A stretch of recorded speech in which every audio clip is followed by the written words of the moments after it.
मैं एम नफीस रशीद, आप देख रहे हैं भारत न्यूज़ 247। खबर के आखिर तक बने रहें और ज़रा जानने की कोशिश करें कि किसी एक व्यक्ति को, घर से जुड़ा जो व्यक्ति होता है, जिसको नौकरी भी करनी होती है और साथ ही साथ परिवार का पालन पोषण भी करना पड़ता है, वो 135 दिन किसी धरना स्थल पर बैठ जाए सिर्फ इस आस में कि आज कोई मुझसे बात करने आएगा और मुझे नौकरी पर बहाल करेगा। सोचिए कितना बड़ा अजीब सा लगता होगा। मैं भारत की राजधानी दिल्ली की बात कर रहा हूँ। यहाँ पर एक हॉस्पिटल है जिसका नाम है स्वामी विवेकानंद हॉस्पिटल, स्वामी दयानंद हॉस्पिटल। और उस हॉस्पिटल की लगातार उस हॉस्पिटल में जो कर्मचारी होते हैं, सफाई कर्मचारी या जो भी एक तरह से ठेके पर रखे जाते हैं या कॉन्ट्रैक्ट बेस पे रखे जाते हैं, उनको ये कहकर निकाल दिया जाता है कि भाई चलिए अब आपकी जगह पर कोई नया भर्ती होगी और आपकी पुरानी के ड्यूटी ख़त्म, यानी कि कॉन्ट्रैक्ट ख़त्म, उनकी ड्यूटी ख़त्म। कोई 12 साल से काम कर रहा है, कोई 10 साल से काम कर रहा है। चलिए ये तो एक अलग बात है, पर बात ये आती है कि अगर किसी को अपना परिवार का पालन पोषण करना है, नैतिकता के आधार पर सरकार बहुत कुछ सोचती है, अधिकारी बहुत कुछ सोचते हैं, क्योंकि भारत के अंदर भाई मानव अधिकार आयोग भी तो है।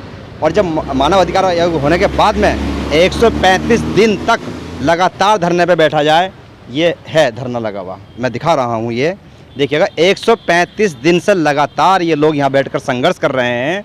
और इनके पास जहाँ तक जानकारी मुझे मिली है कि कोई इनसे पूछने भी नहीं आया है कि आपने पानी पिया या नहीं पिया है। मैं थोड़ी बात भी करना चाहूँगा। और कितने दिन हो गए हैं, मुझे जो जानकारी मिल रही है 135 दिन की जानकारी मिल रही है, क्या ये सही है? हाँ जी, 135 दिन हो गए हमें यहाँ बैठे हुए। हाँ। और हमारी कहीं तरीके से कोई भी सुनवाई नहीं हो रही है। हमने हर जगह गए हैं, हम हर नेता के पास गए हैं, मतलब कि हर किसी का हमने दरवाजा खटखटाया, घर का, दफ्तर का, हर जगह का। हाँ। लेकिन हमसे ना ही कोई अधिकारी हमसे मिलने आया है और ना ही किसी ने हमसे मिलने की कोशिश की है। और हम जिसके भी दरवाजे गए हैं, सिर्फ उसने हमें आश्वासन ही दिया है और सिर्फ हमें उम्मीद की नज़र किरण ही दिखाई है, लेकिन हमारे लिए करा कुछ नहीं किसी ने। थोड़ा जानना चाह रहा हूँ मैम आपसे कि आप किस किस के दरवाजे गए हैं, किसी का नाम तो पता मालूम होना चाहिए। जी, हम आदेश गुप्ता जी के यहाँ भी गए थे, राजीव बब्बर जी के यहाँ गए थे और आयोग भी गए थे, संजय गहलोत जी के यहाँ गए थे हम, और जयप्रकाश जेपी जी के यहाँ भी गए थे। मतलब कि हम सब जगह चले गए हैं, लेकिन हमें सिर्फ आश्वासन ही दिया है, लेकिन हमारे लिए कभी किसी ने कुछ नहीं करा। यानी कि एमसीडी से जुड़े हुए जितने भी महकमे हैं, जितने भी लोग हैं, सबका दरवाजा खटखटा लिया, सबके खटखटा लिए हमने, लेकिन हमें वहाँ से कोई भी उम्मीद की किरण नजर नहीं आई है। सिर्फ उन्होंने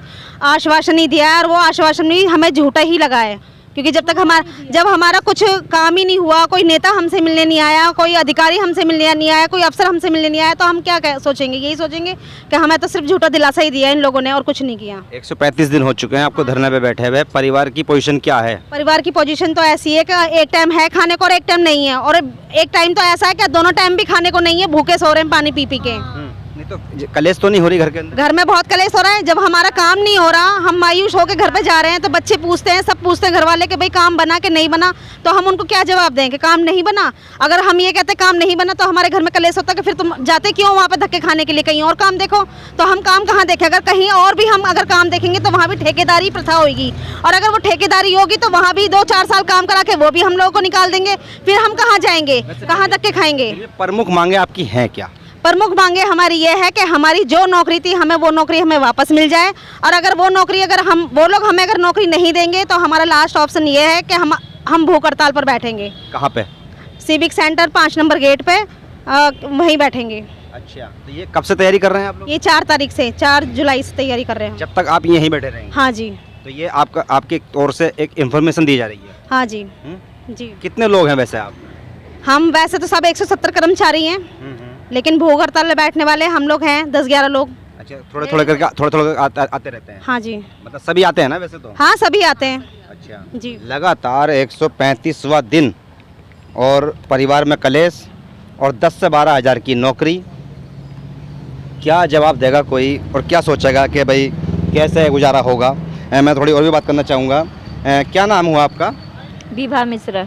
विभा मित्रा, मैं थोड़ा जानना चाह रहा हूँ, 135 दिन हो गए आपको, मैम बता रही हैं, कोई नेता आया ही नहीं किसी भी पार्टी का यहाँ मिलने के लिए? नहीं जी, यहाँ पे कोई मिलने नहीं आए नेता। सफाई कर्मचारियों के लिए छोटे मोटे बहुत सारे संगठन चलते हैं, कोई संगठन का अधिकारी पदाधिकारी? नहीं, कोई यहाँ पे मिलने नहीं आए अभी तक। अच्छा। और हम लोग बहुत परेशान हैं, 3 महीना हो गए हम लोग के ड्यूटी बिना। हमारे दोनों बेटा नशेड़ी है और आदमी भी चले गए, हम लोग के बहुत परेशानी हो रहे हैं अभी घर में। एमसीडी का हेडक्वार्टर सही है, जमुना पार्क का ये, बिल्कुल आप गेट पे बैठे हुए हैं, बहुत सारे लोग अंदर जाते होंगे। कोई देखता नहीं आपको? नहीं नहीं, बहुत जाते आते पर कोई पूछते भी नहीं है कि क्या हुआ नहीं हुआ, पानी चाहिए चाहे कुछ भी नहीं पूछते, कोई आते भी नहीं है देखने। अच्छा, समाज स्तर पर भी बात नहीं होती? नहीं, कोई बात नहीं है। देखिए भाई, बड़ी अजीब विडम्बना है, ना समाज स्तर पे बात होती है और ना ये कोई स्तर नापा जाता है कि यहाँ महिलाएं बैठी हैं, इनके बच्चे भी होंगे, और महिलाओं की बड़ी मान सम्मान वाली बातें की जाती हैं, बड़े बड़े भाषण होते हैं महिलाओं को लेकर।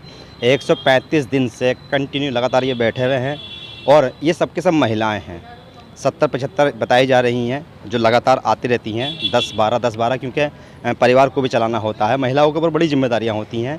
सबसे ज़्यादा शर्मनाक बात तो ये है कि कोई इनसे मिलने भी नहीं आया, जबकि बिल्कुल जस्ट दिखा रहा हूँ गेट बराबर में ही है, हर गाड़ी यहीं से गुजरती होगी। तो ये भी एक अपने आप में एक शर्म वाली बात है कि अब इनका धरना जो है वो शायद हो सकता है कि भूख हड़ताल में बदल जाए।